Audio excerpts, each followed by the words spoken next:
Thank you for coming. Thank you for coming.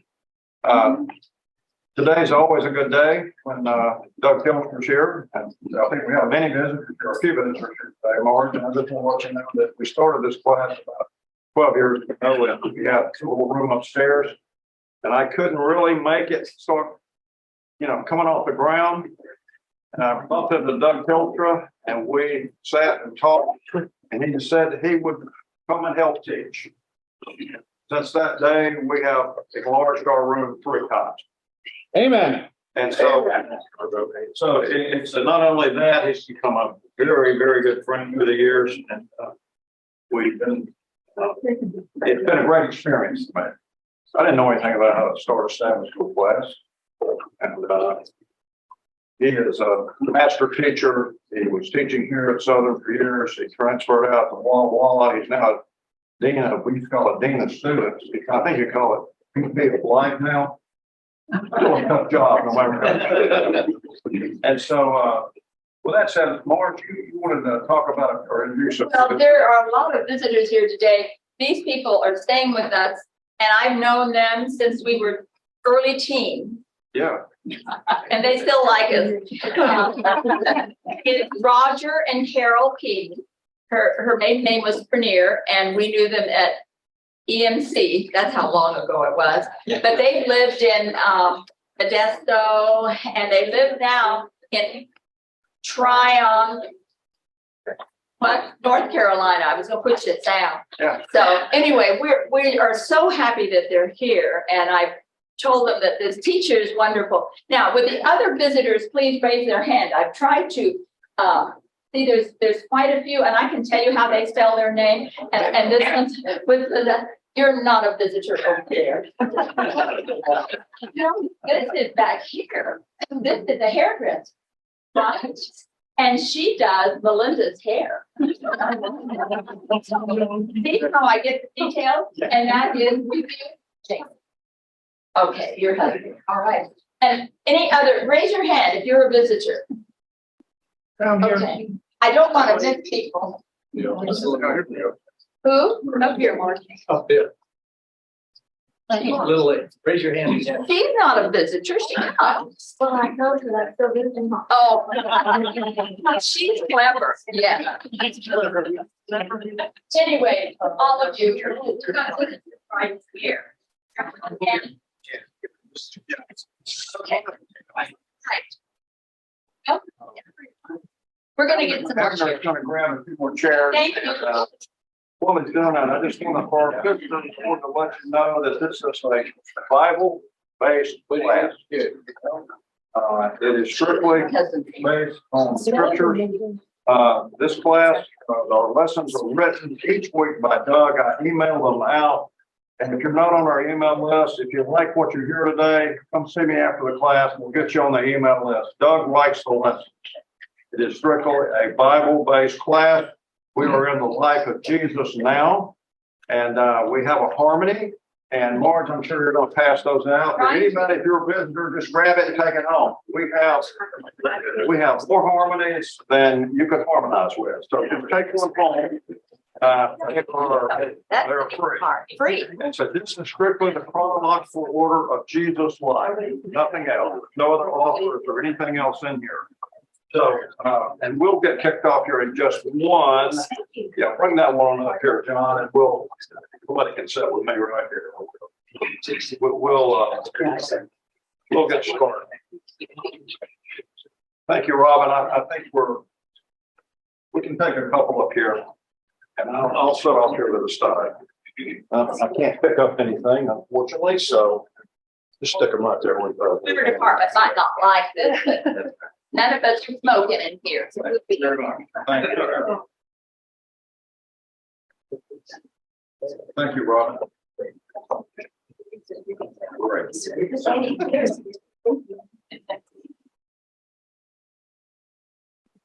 Oh, I'm not going to tell the fire marshal. Sorry, that's very fun. Some reason, Coach.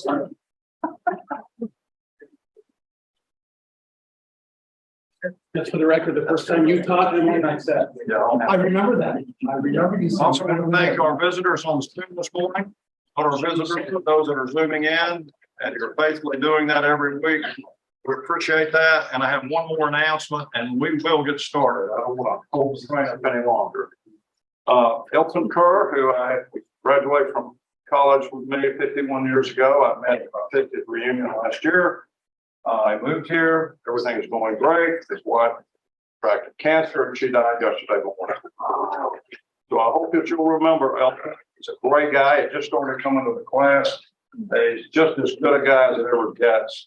He fit in. He fits like a glove here. And I hope that you'll remember Elton. And we're sending a card around Yeah. for you to write a note on. Great. With that, why don't we have a prayer and we'll get started. Father, thank you so much for the way you blessed this class. I would never have believed it in all my life that this could have happened. Thank you for the friends we've made here, for the people that come here every week seeking more knowledge and more wisdom of you. It is an unparalleled event in my life. Thank you so much. Thank you for Doug, for Ryan, and what they contributed to this class. Be with Doug this morning, and you always have been. I ask these things in Jesus' name. Amen. It was good to be with you. And I was telling somebody that I'm normally stuck up in that box. So being here in person is nice, and welcome to those of you who are still stuck up in the box. I'm glad to have you joining us. Thank you. We are on the second week of John chapter 11. John chapter 11. And the harmony, if you are not familiar with it, anybody get a copy of it, by the way? Puts the four gospel accounts, Matthew, Mark, Luke, and John, side by side. For a long time, we have been in the book of Luke because the stories that we have been reading are only in Luke. And now, for a couple of weeks, we're only in John because, again, these stories are only in the book of John. Now, very soon, we're going to be moving into the very last week of Jesus' life. Yes, sir. Does it seem strange to anybody but me that one of Jesus' greatest miracles was only in the one book? Yes, you're way ahead of us. But yes, doesn't that, has anybody thought that? It just seems kind of strange. We'll talk about that a little bit, but you're way ahead of us. It's a good thought because it is kind of the final trumpet sound before the death of Jesus. And it has a lot pointing forward to Jesus' death. And there are a lot of interesting theories and speculations, which is about all they are, on why Matthew, Mark, and Luke didn't include it. I may touch on that lightly, but I'm glad you at least observed it. Thank you. So we're only in John, and if you don't have a harmony, you're fine for today. You can just stay in the book of John. If you want a harmony, we're happy for you to take it and to take it home. As we continue on, there will be more opportunity as you just flip through. You'll see, oh yeah, there's all four of them on the page side by side. And so when we get to the crucifixion and so on, we will be able to compare what Matthew is saying, what Mark is saying, what Luke is saying, what John is saying, and it will be handier to that. And like Ken mentioned, this is in chronological order. And if you turn to the story for today, which I'll give you the page here in just a second, it's page 135, page 135. And then you put your finger in it, you'll see that we're just a little more than halfway through the book, which means that we are about, a little more than halfway, maybe 60% through the written record that Matthew, Mark, Luke, and John gave, and we're almost to the last week of Jesus' life. Now, what does that tell you about the volume on that last few days of Jesus' life? That's where they spent most of their time. They spent most of their time talking about those last few days of Jesus' life. Just look at that. And this story is, in fact, like just noted over, it's a turning point. Now, last week, what we looked at was a story from a really simple human standpoint of friendship. among many other things, this is a story about friendship. Throughout this story is the word our friend Lazarus. Lazarus, the one that Jesus was friends with, and so forth. It's a story of friendship, and we looked at it at a really basic level of friendship and what happens when friends let us down. Because you might remember that Mary and Martha really felt let down by Jesus. Remember that?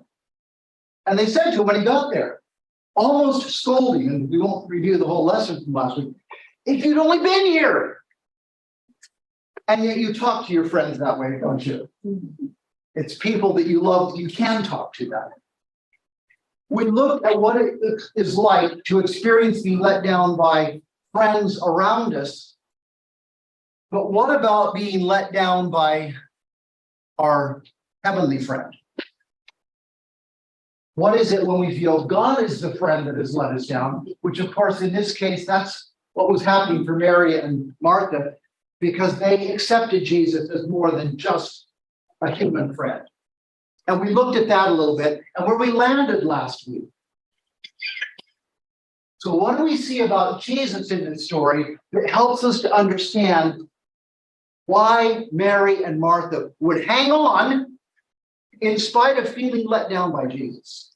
And as we spent some time looking at what it was about Jesus, and we came up with more than half a dozen evidences in the story about who Jesus was and the way that he engaged with them and the history they had together, it helped us to see, oh, if you've got a friend like that, you don't walk away from them too quickly. And my hope as we ended last week was that if you don't have that kind of a friendship with Jesus, that you will realize it's available to you and that you may have that kind of a friendship with Jesus. And that's where we're heading in this class. We want to have a deeper friendship with Jesus. Amen. We want Jesus to become as real to us as he was to Mary and Martha. And when we feel frustrated and irritated, we can say something to him. When we're in the depths, we can say something to him. When we're grieving, we can say something to him and know that his engagement with us will be real and genuine, and it'll make a difference. So that's last week. Probably more on the personal human level. I don't want to ignore that, but we're moving into something a little bit different with our view of the story today. Today, we're looking at this story from more of a bird's eye view. How was John using this story in telling the story of Jesus? And I already mentioned it was a turning point. And he does use the story in a very powerful way to show a turning point in Jesus' life. We'll come back to that in just a minute. But here's where I want to start, and this probably is more of a transition from last week to this week. I want you to recall a time when you were deeply misunderstood. Recall a time when you were deeply misunderstood. And especially if it was by somebody or several somebodies who mattered to you. One thing to be misunderstood by a stranger. But what about being misunderstood by somebody who really matters to you? Give you a moment to catch a memory on that. Recall a time when you were deeply misunderstood. How many of you got a memory? The rest of you can start remembering because it's probably happened. Now, I'm not going to ask you to share those stories. Instead, what I'm going to ask you to do is recall your response to that. Recall your response to that, and especially your emotions. What was your response? What were your emotions when you were deeply misunderstood? And I'm going to ask for some words, not stories here, just words. And by the way, what we erased here, remember what it said? No. Use your outside voice, please. And then everybody can hear you, especially people, well, no, I guess not especially people online because they're going to hear them. But all of us need to hear you. And so use your outside voice. What was your response? Disbelief. Disbelief. Yeah. How in the world could that have happened? Hurt. Just a second, Ken. I wanted to damage control. Oh, damage control. Somebody else said hurt.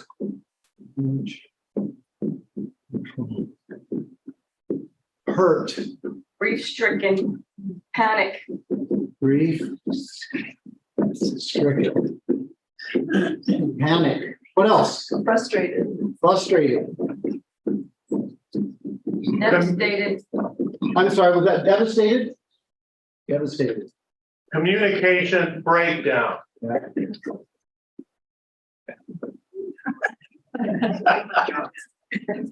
dang. Good, others.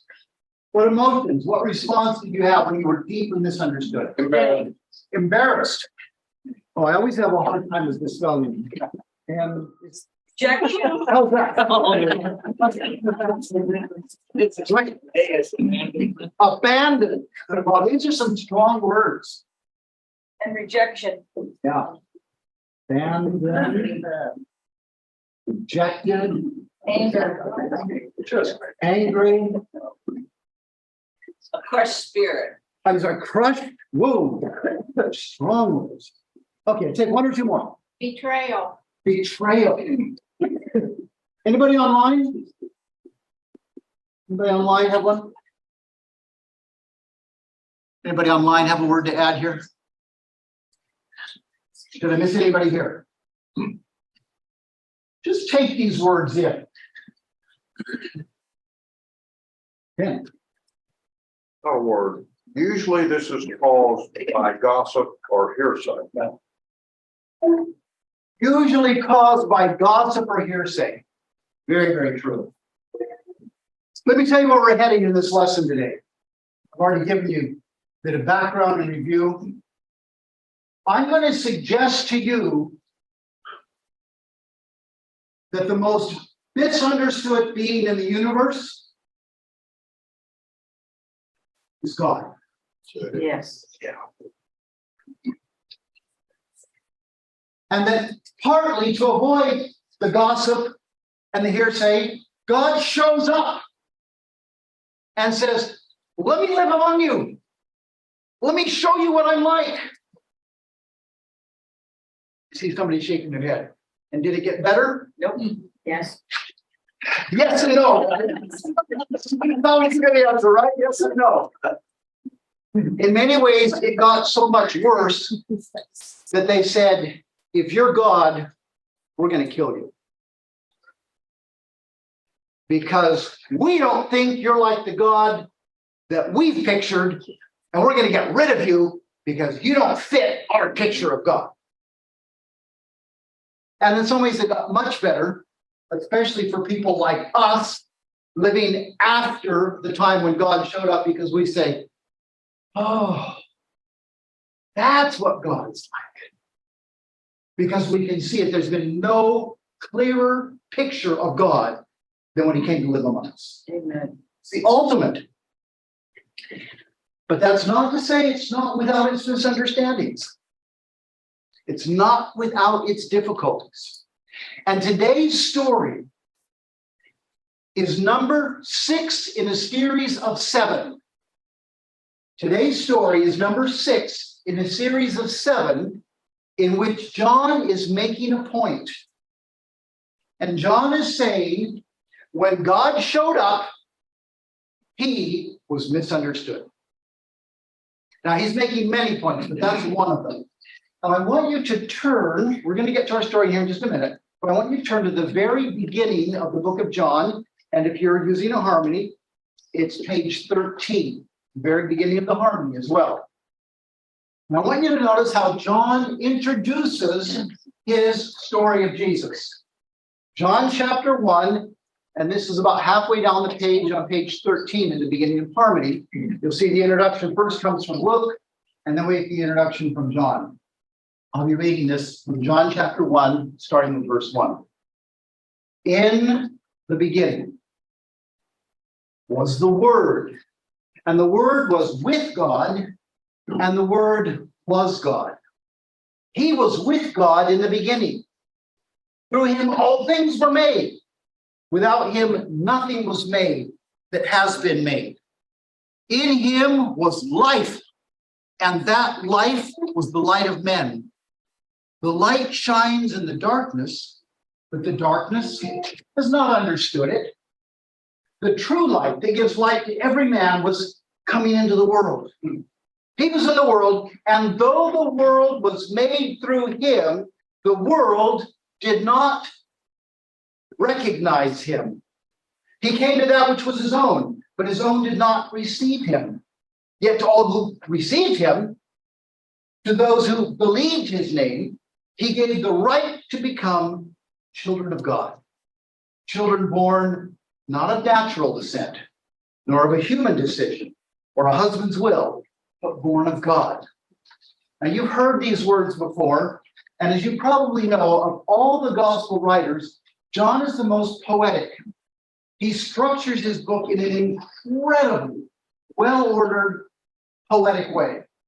And here in these first few lines, he introduces the major themes, and let me just note some of them. Notice what some of these themes are here used in this opening of, one of them is life. Another of them is light. Another of them is understand.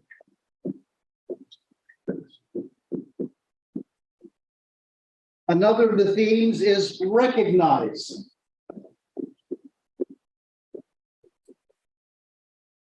Another one of the themes is believe. 1, 2, 3, 4, 5. That's all we'll do for right now. There are others, but in his opening lines, John introduces themes that he's going to trace all the way through the book. And for every one of these, life, light, understand, recognize, for all of these, it's a counterpart. For life, there's death. For light, there's darkness. For understand, there's misunderstand. Get it all in there? For recognize, there's reject. And for believe, there is unbelief. And these pairs are what he plays off in almost every story in the book. And usually there are people and events that contrast life and death, light and darkness, understood and misunderstand, recognize, reject, and unbelief. Now that's not all that unusual. The synoptics, Matthew, Mark, and Luke, do something similar. But John takes this to a whole new level, and he creates an art form out of it. Because then what he does is he picks 7 stories from Jesus' life. Now, it's not that he doesn't tell other stories, but he picks 7, and he starts by numbering them. He says, this is the first, this is the second, and then after the second one, he lets you find them and count on your own. But they're not that hard to find. And with every one of these, there is some sort of a sign or wonder or miracle. And typically, with these 7 stories, there is a long explanation. For example, after the feeding of the 5,000, which is this one here, there's a long explanation, a long discussion about Jesus as the bread of life. So almost every story has some long explanation, not totally. A difference is that here, when we get to number 6, which is the story for today, it's almost completely without explanation. The story just kind of stands for itself, and it is the longest story of all of them. And it's also the one that has the most emotion in it, and that could possibly pull on any or all of these emotions, because it's a story that is pretty heavy on this one. Recognize or reject, understand or misunderstand. And yet it has all the others built in too. Are you following me? You with me so far? Okay, what we're going to do, we've got to move along here. I do want to hear comments from you. I know I'm monologuing quite a bit right now. But I want you to see the first 5 real quickly and realize that we're just going to sample them. But I want you to see how this works. And then we're going to come to number 6, which is our story for today. And by the time we get to number 6, you're going to know what number 7 is, which we will be studying later. But we're going to spend time looking at this one, which is today's story, in light of these emotions. And we're going to watch for those emotions in Jesus, because Jesus is God among us. Are you with me? That's where we're heading. And what my hope is that by the time that we have finished today, your admiration for God will have grown. And what we talked about last week, and that is seeing beauties in Jesus that attract you to him and make you more eager to be his friend and more confident in what that friendship is all about. I hope that will settle it. That's where we're going with this. Because God is the most misunderstood being in the universe. And here is one place where God becomes so vulnerable. He is standing at the tomb of a friend. He's weeping. And some people say, well, that's kind of odd because he's about to raise this person. And yet he's weeping. Could it be that those tears are expressing some of this emotion? We'll just leave that question dangling for right now. Let's go to look at numbers 1 through 5 first. So what you're going to do is, in your harmonies, you're going to turn to page 35. Page 35, and this is the first. And this one we know as water to wine. We all know it as the first miracle of Jesus, but probably more important, it's the first of the series of 7 that John is relating. And he's beginning to build his theme here. And in all of these stories, many of these themes, both sides, are played out. Some of them more than others. And number 6, all of them are played out. We won't be looking at all of it, but you'll see them when we get there. So let's look at this first story. This is the water to wine. We're not going to read the whole thing, but I invite you to scan it and maybe later look it over in more detail. John chapter 2, verses 1 through 11. This is the water to wine. And I want you to notice in verse 11, at the very end, there's a seat here, there's a seat here, seat here, seat here, seat here. Welcome, glad you're here. Verse 11. Oh, and there's several seats up here too. This is the first. This is the first of his miraculous signs Jesus performed in Cana in Galilee.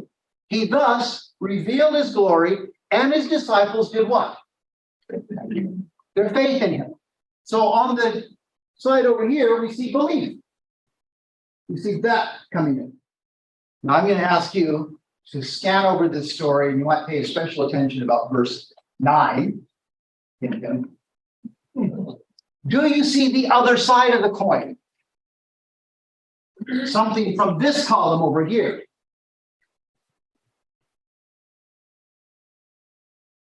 Anybody?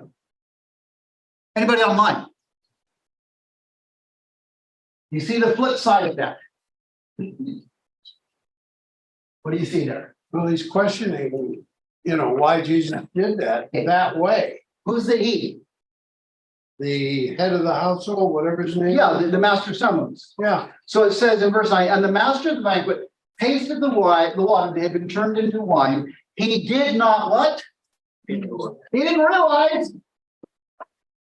He didn't realize where it had come from. Now this is a light one. It's not a heavy duty one. But we're beginning to get a pattern. His disciples see it and they believe. Many others there are clueless and they don't recognize. Now it doesn't go as strong as reject, it probably misunderstand. They say, hey, you're a really smart dude. Room, you saved the best till last. Room saying, yeah, that's exactly what I did. Nobody really gets it. Now this is a light, almost humorous, not consequential, not life and death. But in this first, there's a pattern set. We see some responding this way, and some respond in this way. And all through here, all through these 7, there are people who respond from the left hand, life, light, understand, recognize, believe, and there's people who respond from the other side, death, darkness, misunderstand, rejecting, and unbelief. And that's going to be all the way through all of these. And in this case, it's just like, oh, oh. Do you know any people who respond to Jesus like that? It's showing the full gamut of how people respond to Jesus. Now, what's so sad, remember what John 1 said again? Just flip back there for a second. Page 13. Verse 10. He was in the world, and though the world was made through him, the world did not recognize him. He came to that which was his own, but his own did not receive him. How would it be if you'd been gone for a long time and you come in the door and say, I'm home, and nobody stirs? Nobody cares. Or what's worse, they look up and say, come on, You're late. oh, you're late. That would be one response. Or another to say, that's the response that Jesus got. By and large, he shows up. Go to the Christmas story. How many people were there excitedly waiting for him? Nobody. The shepherds finally got a late invitation and they show up. This is the story of Jesus' life. Jesus lives his life with a lot of this. And every one of these 7 show that. Let's jump on to the next one. Let's go to the next one. Next one is going to be just a few pages over. John chapter 4. And you'll see verse 54. John is giving us his clue here. He says, okay, folks, we're on a roll here. This is number 2. What page? I'm sorry, page 42. Page 42. Page 42. 42. John chapter 4. Look at verse 54. This was the what? The second miraculous sign that Jesus performed, having come from Judea to Galilee. Now, pretty soon we begin to see here, John is following a formula. And as you read his gospel straight through, not like we're doing here in combination with Matthew, Mark, and Luke, but you just read his as a piece of literature in and of itself. You say, oh, he's following a formula here. He's going, first miracle, second miracle, third miracle, fourth miracle. Now he admits at the end, just in case you wondered, he said, by the way, Jesus did more than 7 miracles. Remember how he makes this disclaimer at the end? Yeah. He says, I suppose that if everything that Jesus did had been written down, what? The world couldn't hold all the books. He said, but I have chosen, and he makes it very clear that he was very selective. He said, I've chosen these things so that you may believe, and that believing you would have life through his name. So John is incredibly selective. He tells us he is writing things very purposely. He's doing things selectively because he's telling a big story in the 7 that he chooses. And the big story is illustrating these themes that he introduced in the very first chapter. You with me? So let's look at the second one here, the second miracle. This was the second miraculous sign that Jesus performed, having come from Judea to Galilee. And we see here, verse 50, Jesus replied, you may go, your son will live. This is a guy who's walked 12 miles from Capernaum over to Cana, and he says, please come and heal my son. And Jesus replied, you may go, your son will live. The man took Jesus at his word and departed. He had no evidence other than what? What Jesus said. He was clearly in this column. His son gets life. He understands, he recognizes, he believes. He's clearly in this column. However, what's the counter side? Well, by the way, let's just finish there. While he was still on the way home, verse 51, his servants met him with the news that his boy was living. When he inquired as to the time when his son got better, they said, the fever left him yesterday at the 7th hour, that's 1 o'clock in the afternoon. Then the father realized, here, the father realized that this was the exact time at which Jesus had said to him, your son will live. So he and all his household believed. So we're drawing on this side of the column here. But where in the story is the other side of the column? Look back to verse 48. Verse 48. What do you see there? Disbelief. Unless you people see miraculous signs and wonders, Jesus told them, you will never believe. Now, that's a rich story. We've already studied it. We're not going to return to it. But you see both sides there, right? Jesus is pointing out that there is another option here. And some people are choosing that option, but not this guy. He changes in midstream. He walked up this way. He walked away this way. All of these stories have a unique beauty and a unique twist to them, but they're all illustrating the same point, that when Jesus came, people responded to him either this way or this way, and some people changed in mid-course, which is good news, because I can change it. Let's go to the third one. Third one. This is page 51. Page 51. Wow, this clock is really our enemy today. We can run over it. Page 51. This is John 5. This is the story of a guy that has been flat on his back. Anybody remember how many years? 38 years. Now, I can't say that in this room, but when I teach Bible classes to college students, I say, that's longer than most of you have been alive. But there are very few people in this room. Twice. I'm going to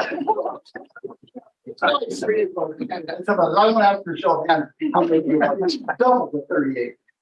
Flat on his back for 38 years. Jesus comes along, and I want you to notice here in verse 6. Jesus asked him a question, do you want to get well? Sir, the invalid replied, I have no one to help me into the pool when the water is stirred. While I am trying to get in, someone else goes down ahead of me. Oops, I'm not keeping up on the wording on that. So this is the officials, son healed. This one is the paralytic. Oops. Let's get that right. Paralytic healed. Okay. And notice what the guy says. I don't have anybody put me in the water. Sir, the invalid replied, I have no one to help me get into the pool when the water is stirred. While I am trying to get in, someone else goes down ahead of me. Jesus said to him, get up, pick up your mat, walk. At once, the man was cured. He picked up his mat and walked.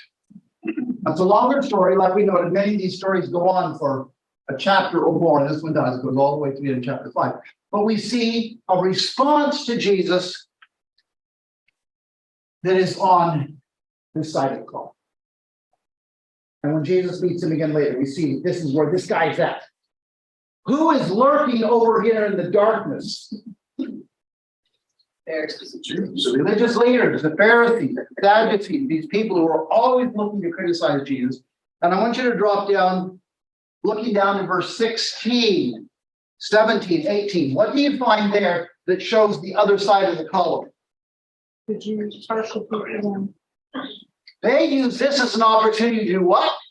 Persecute. Persecute him. What else does it say? Look at verse 18, it gets stronger. They're trying to do what? Kill him. This is clearly from the death, darkness, spineless understanding, rejecting that belief cycle, right? So here in miracle number 3, we again see the contrast between these two. You with me? Okay. Let's go on to number 4. Let's go on to miracle number 4. Miracle number 4 is page 87.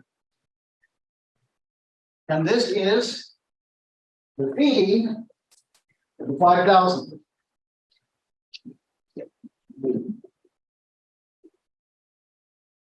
Now, those of you that have been with us for a while and know that we're following the chronology of Jesus, his life as it unfolds in real time, know that the feeding of the 5,000 takes place how long before the cross?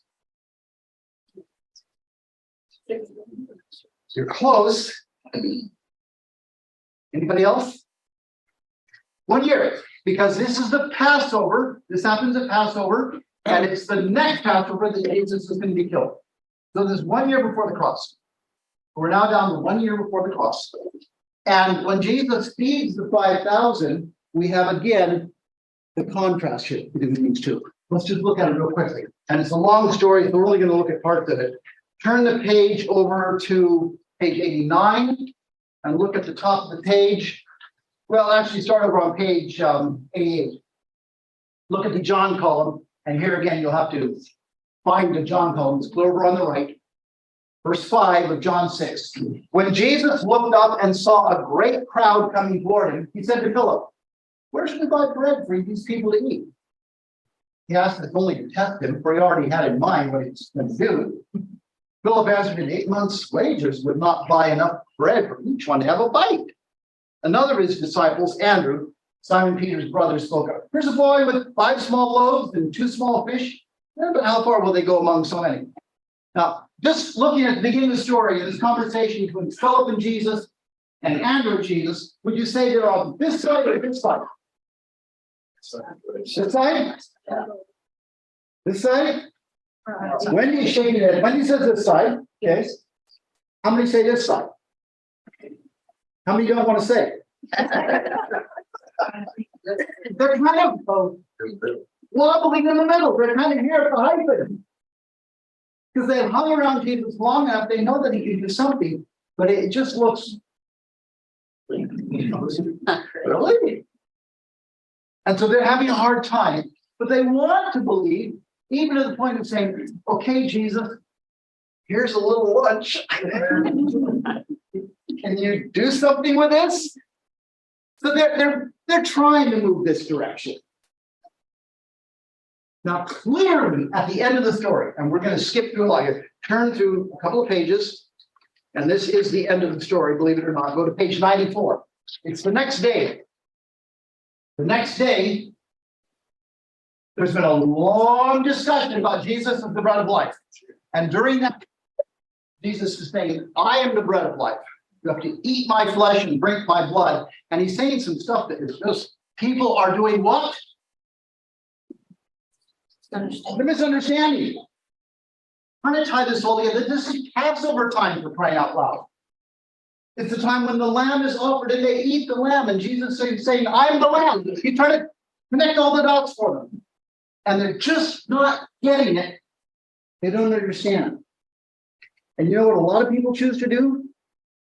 Move right here. Reject it. Let me show you that. Look here at verse 60. On hearing this, we're on page 94, John 6, verse 60. On hearing it, many of his disciples said, "This is a hard teaching. Who can accept it?" Aware that his disciples were grumbling about this, Jesus said, "Does this offend you?" And they're like, "Yeah." Look at the result, verse 66. From this time, many of his disciples turned back and no longer followed him. Now you got to realize here that Jesus' approval ratings went from about 99.9 to about 0.0001 in 24 hours. We trace the whole story. Remember how the day of the feeding of the 5,000 ended? This huge crowd, and we say 5, it was 5,000 men, plus women and children. We probably had 15, 20,000 people here. Remember how the story ends? They want to take Jesus by force and make him king. Jesus' popularity is so high that they are risk willing to march on Jerusalem, 75 miles south, and to put Jesus on the throne by force. They're willing to start a revolution for Jesus. And what happens the next day? all of these revolutionaries say, not so much. See you later. And they walk away. And they move from nominally this side, and I'll say that they were probably very nominally on this side, clear over to here, rejecting Jesus and walking away. And what we read at the beginning of the Gospel of John is beginning to get fleshed out in richer and richer detail and color. Jesus came to his own, and his own didn't recognize him, didn't receive him, didn't believe in him, they misunderstood him, and they chose darkness over light. And this is the beginning of this turning point, 1 year before the cross. And they're walking away from Jesus. Now, where's the bright side of this? Is there a bright side? Look at verse 67. What's the bright side? The 12 are still with me. The 12 are still with you. The 12 are still. I love this. I can hardly wait for this moment to be played out with artistic expertise in The Chosen. Any of you watching The Chosen today? Oh, yeah. I just think they're doing a marvelous job. I pray for Dallas and for Jonathan as the writer, director, and then the actor playing Jesus. I pray for them daily that they don't get sidetracked. Amen. Because they're doing good work. They're doing good work. But I think that this scene is going to be portrayed well as there's a dramatic pause. And Jesus asks this question and then looks around with the faces go all over. And then I'm still waiting for how Peter is going to play this. Where you can say, well, where else are we going to go? Howard says, Jordan, you better be short, because I'm on a roll here. You know what? He starts out with first two miracles, cementing a relationship with his friends, his disciples. And you can see him now moving on. That's a very good point. If we were to just follow the progression here, this is small, they keep getting bigger in some ways. There's a lot of interesting parallels here. We're going to start with a wedding. We're going to come down to a funeral. I mean, there's just a lot of interesting stuff going on here. Thank you for being observant. Okay, let's take a look here. So, verse 67. From this time, verse 66, from this time, many of his disciples turned back and no longer followed him. You do not want to leave too, do you? Jesus asked the 12. Simon Peter answered him, Lord, to whom shall we go?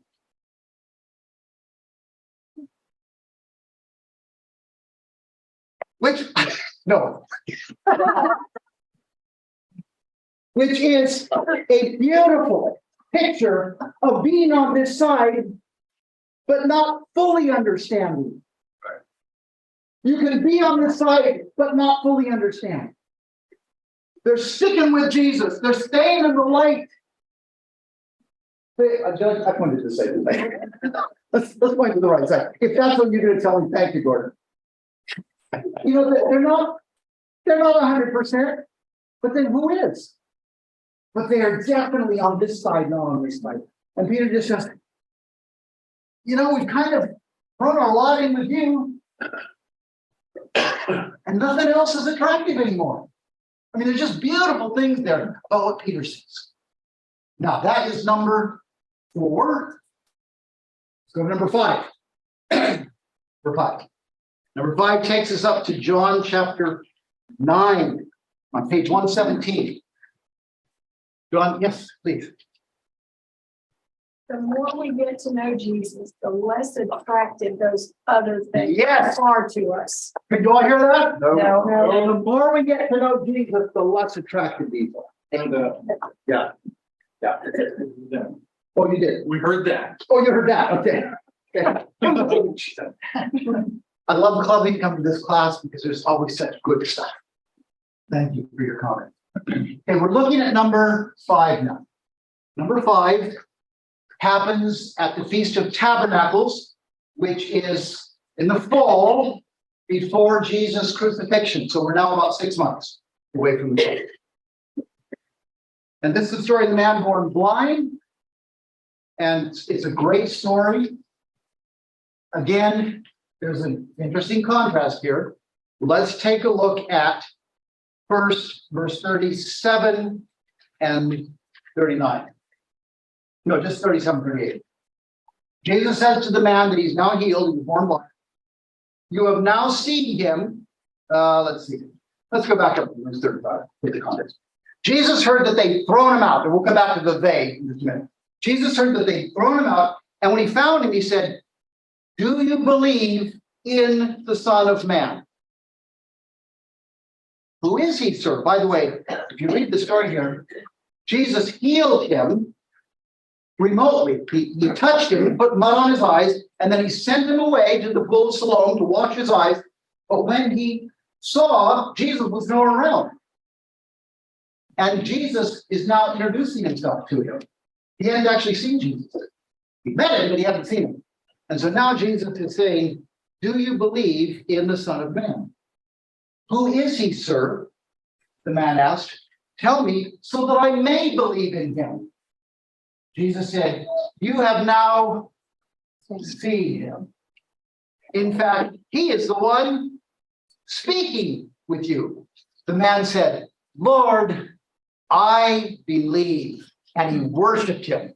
You know, the stakes go up pretty high here, don't they? And what we see in the man born blind is one of the most beautiful pictures of all of these. And I wish we had time to go over something. This is one of my favorite stories in the Gospel of John. I know I've said that about a number of them.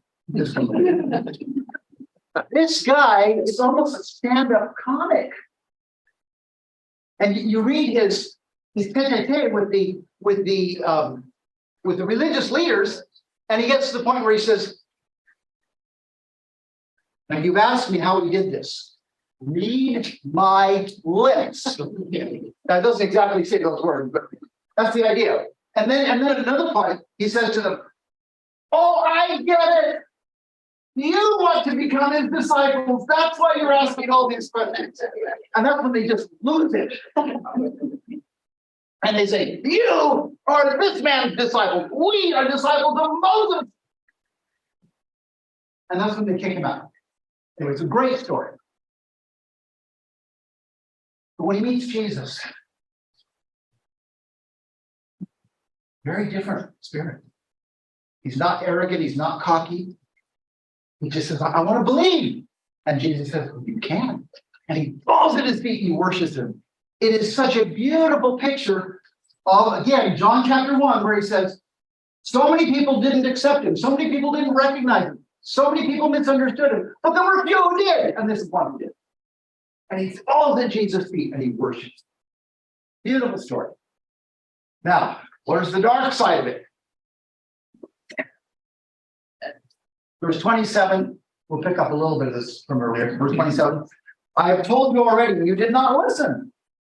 Why do you want to hear it again? You want to become his disciples too? Then they hurled insults at him and said, you are this fellow's disciples. We are disciples of Moses. We know that God spoke to Moses, but as for this fellow, we don't even know where he comes from. Out of their own mouth, what do they say? We're over here. We don't even know where this guy comes from. Could they have known? Yeah, sure. Did they? Well, it's debatable.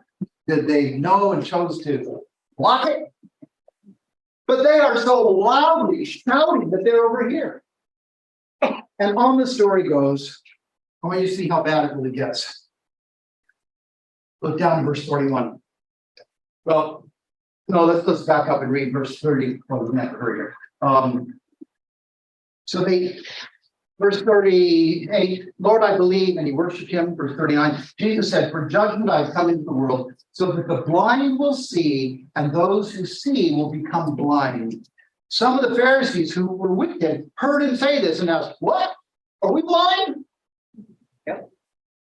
Jesus said, if you were blind, you would not be guilty of sin, but now you claim you can see, and your guilt remains. Whoa. That's pretty strong stuff, isn't it? I mean, we are really contrasting these two sides here. Every miracle is just contrasting these. And John is getting heavier and deeper and thicker hoping that we'll get the point that he made early on in the book. And he said, I chose these stories very selectively. And I told them in a specific way, hoping that you will get the point. So now we come to this story. What's our story for today? Raising Lazarus.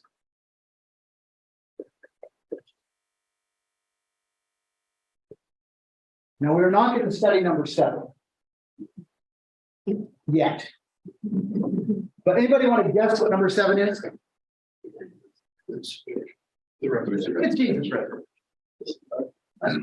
have the raising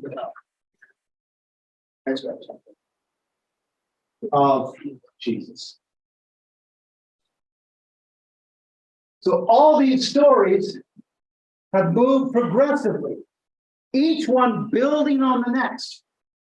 And when John gets to the very end, he says, I could have written libraries on everything Jesus did. But I picked 7, get the right number of figures in here. I picked 7 stories. And I told these stories in such a way that I hope you get the point.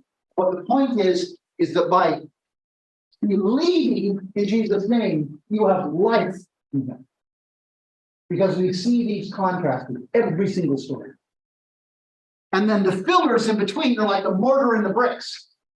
And if you're interested, I'll give these 2 chapters. Chapter 2, verses 18 through 21. Chapter 3, verses 9 through 10. Chapter 4, verse 12. Chapter 5, 45 through 47. Chapter 7, 1 through 5. Chapter 7, 40 through 52. Chapter 8, 25 through 30. Chapter 8, 48 through 59. Chapter 10, 22 through 39. You get the idea. That's the mortar.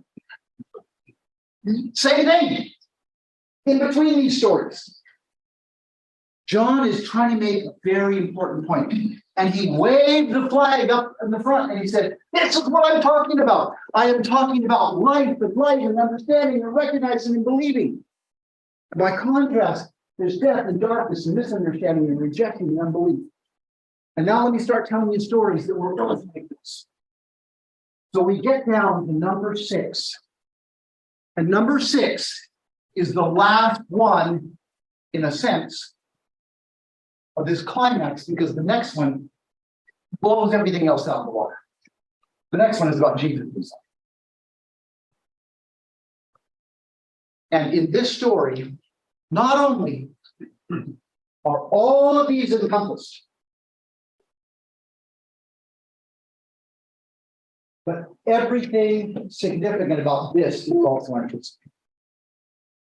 And so John is looking back at everything he said, and he's looking forward to everything he's going to say.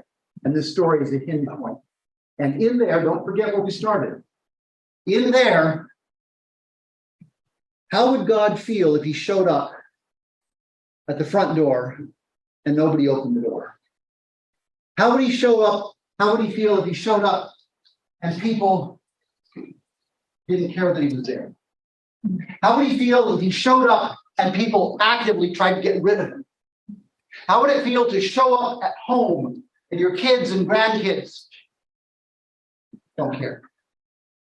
That's what happened to Jesus. And this pivotal verse in the story is that Jesus wept. Let me tell you a quick story here before we, believe it or not, it's the end of class and we haven't read our story yet. So I'm going to take you at your word, Ken. I'm going to run slightly over. Some of you might remember my mother in her little red walker used to sit right here. She died, as you know, in January.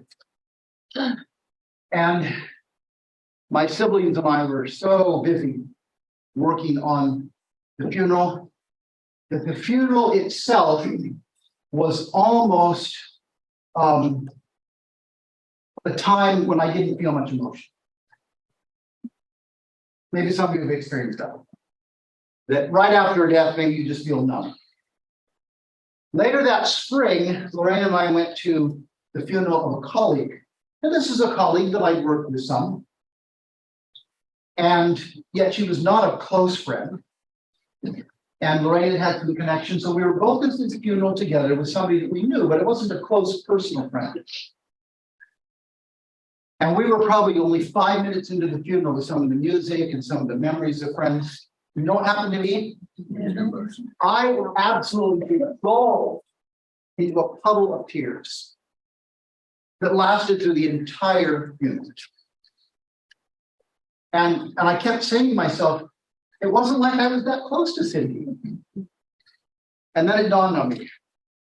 Yes, I'm sad for Cindy. I'm sad for her two young 20s sons. Their dad was killed in a car accident a while back. Here's these two sons now, they're young 20s, who are orphaned. And yes, that was touching. But that's not really the source of my tears. What was the source of my tears? I almost get teary thinking about it now. Emotion can be like that. There can be something that triggers our emotions that, yes, we're responding to the immediate situation, but it's deeper than that. And could I suggest to you, and now we're going to read the story in just a moment, all of these things that we feel when we're misunderstood, Jesus felt his whole life. And Jesus has been moving through his whole life, being misunderstood by many, most, and being understood by a few. And he gets to this one, which is so similar to what he's going to do next.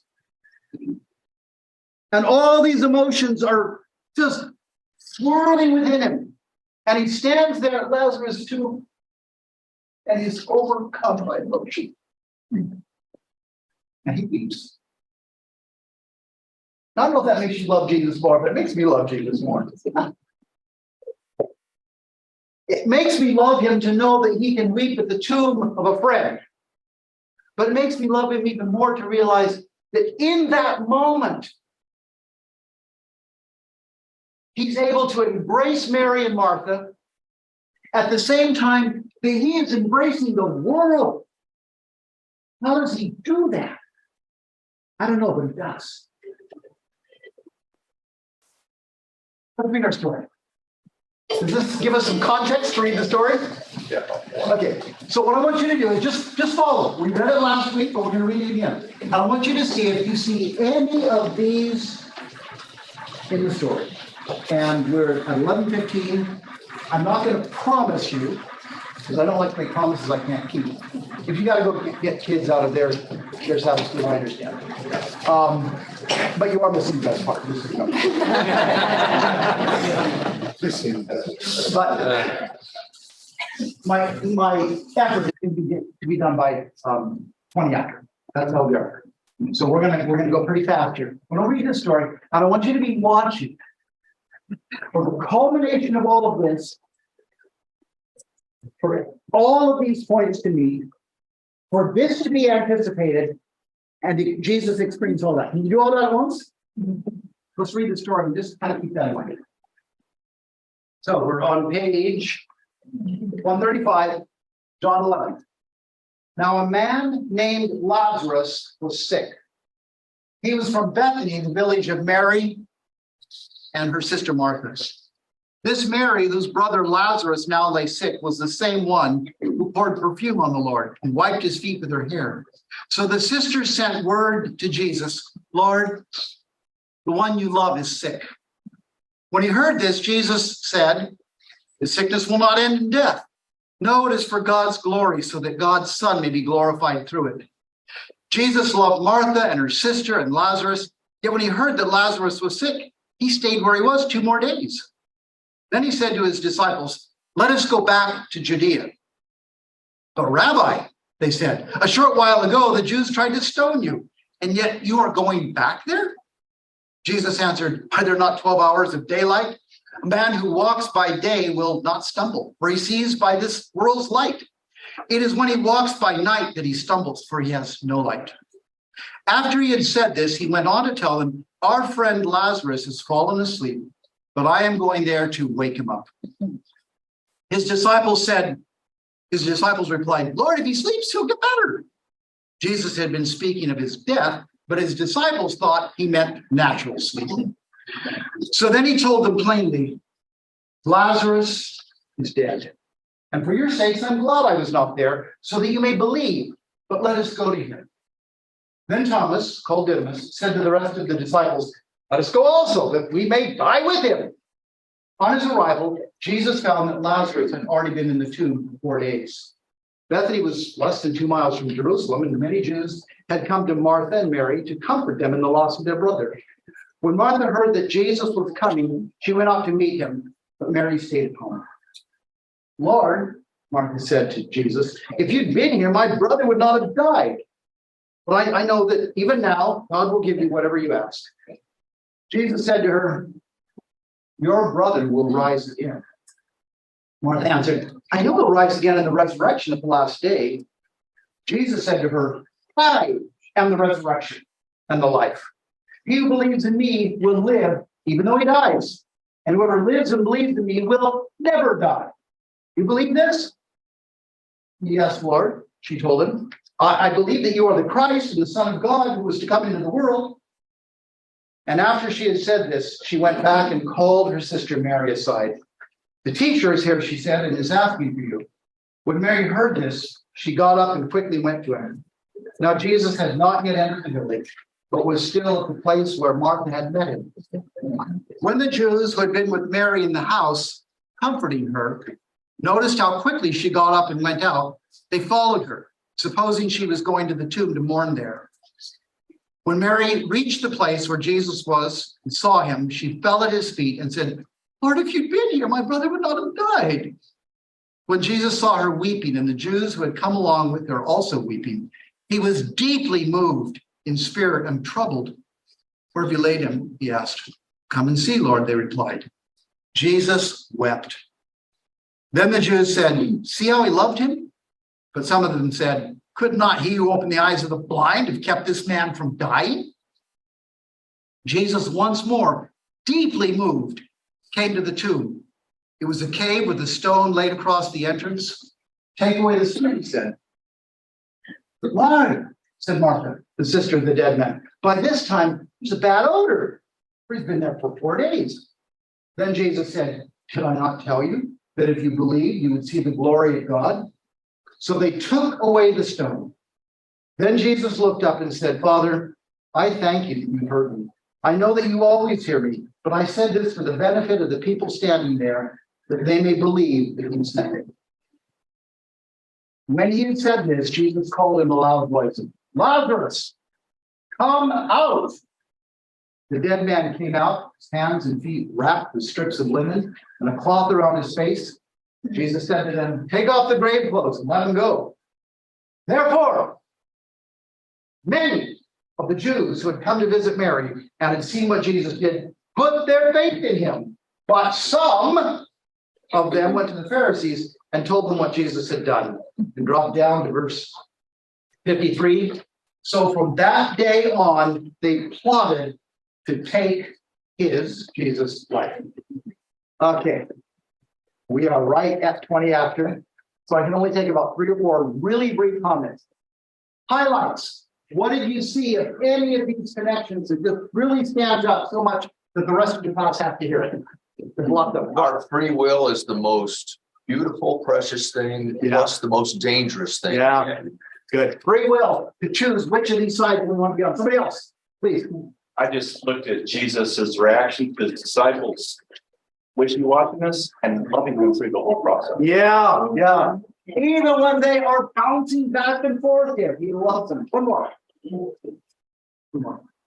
Doug, Please. the shortest verse in the Bible. Yeah. Jesus wept. Yeah. There's so much significance in that right there. Yeah. We joke about it sometimes. I can memorize that one easily.